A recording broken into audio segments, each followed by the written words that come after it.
need our attention. And I thought the article was amazing, and I actually had to stop reading this poem for a while because I wasn't quite sure what I felt about it. And then where I eventually landed, or at least, you know, we land in some places and then the next day we change our minds, but where I am right now is I believe that marriage is one thing to work towards, and to keep in mind always that it's one thing to work towards. And the two motivating stories for me believing that are, I used to teach in a preschool, and one day I was walking by two little girls at the art table, and one little girl said to the other little girl, "I'm going to marry you someday." And the other little girl said, "No, we can't get married because we're both girls and we'll go to jail." And when I realized it was in her mind, not legal meant criminal. And in our culture, criminal breaks down to evil, and from evil spirals off all those other things that desperately need our attention. The other story is I was reading this poem in Colorado, where I live, and a woman came up to me after the show and said that several years prior, her partner had been rushed to the emergency room. And because she wasn't family, she wasn't allowed in the room with her where she was being helped. And she spent the whole night just begging them to let her in. And they wouldn't let her in. And her partner ended up dying that night. And she told me that she wakes up every single day of her life not knowing if her partner knew how hard she was trying to get into the room to be with her while she died. So the poem.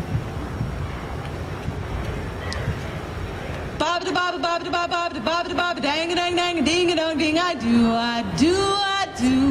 dip da dip da dip do I do dip da dip da dip baba da baba baba da baba da baba da baba dang a dang dang and dingy dong ding. I do, but the fuckers say we can't. Because you're a girl and I'm a girl, or at least something close to the most we can hope for is an uncivil union in Vermont. And I want church bells. I want rosary beads. I want Jesus on his knees. I want to walk down the aisle and then the patriarchy smile. That's not true.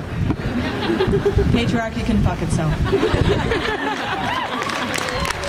But I do want to spend my life with you. And I want to know 50 years from now, when you're in a hospital room getting ready to die, when visiting hours with family members only, I want to know they'll let me in to say goodbye. Because I've been 50 years memorizing the way the lines beneath your eyes form rivers when you cried. I've held my hand like an ocean at your cheek saying, "Baby, flow to me." Because 50 years I've watched you grow with me. 50 years of you never letting go of me through nightmares and dreams and everything in between. From the day I said, buy me a ring that will turn my finger green so I can imagine our love is a forest. I want to get lost in you, and I swear I grew like a wildflower every hour of the 50 years I was with you. And that's not to say we didn't have bad days. Like the day you said that checkout clerk was so sweet, and I said, I'd like to eat that checkout clerk. And you said, honey, that's not funny. And I said, baby, maybe you could take a fucking joke every now and then. So I slept on the couch that night. But when morning came, you were laughing.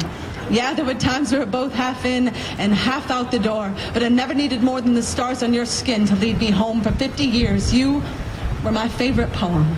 And I'd read you every night, knowing I might never understand every word, but that was okay, because the lines of you were the closest thing to holy I had ever heard. You'd say, this kind of love has to be a verb. We are paint on a slick canvas. It's going to take a whole lot to stick, but if we do, we'll be a masterpiece. And we were. From the beginning, living in towns that frowned at our hand-holding, folding their stares like hate notes into our pockets so we could pretend they weren't there. You said, fear is only a verb if you let it be. Don't you dare let go of my hand.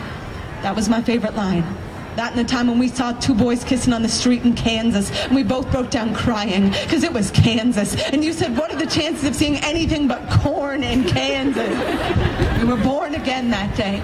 I cut your cord and you cut mine, and the chords of time played like a concerto of hope, like we could feel the rope unwind, the noose of hate loosening from years of people like you aren't welcome here, people like you cannot work here, people like you cannot adopt. So we had lots of cats and dogs, and once even a couple of monkeys. You taught to sing, hey, hey, we're the monkeys.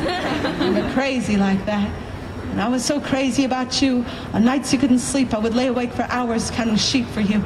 And you would rewrite the rhythm of my heartbeat with the way you held me in the morning, resting your head on my chest. I swear my breath turned silver the day your hair did.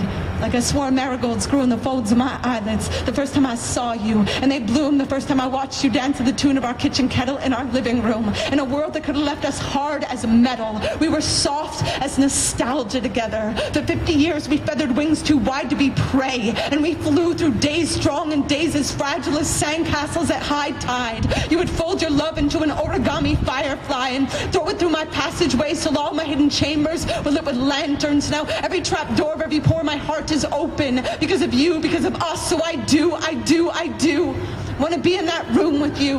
When visiting hours with family members only, I want to know they'll let me in. I want to know they'll let me hold you while I sing. Baba da baba baba da baba baba da baba da baba dang a dang dang a ding a dong ding. I'm so in love with you, baby. I'm so in love with you. Dip da dip da dip baba da baba baba da baba da baba da baba dang a dang dang a dingy dong ding. Goodbye.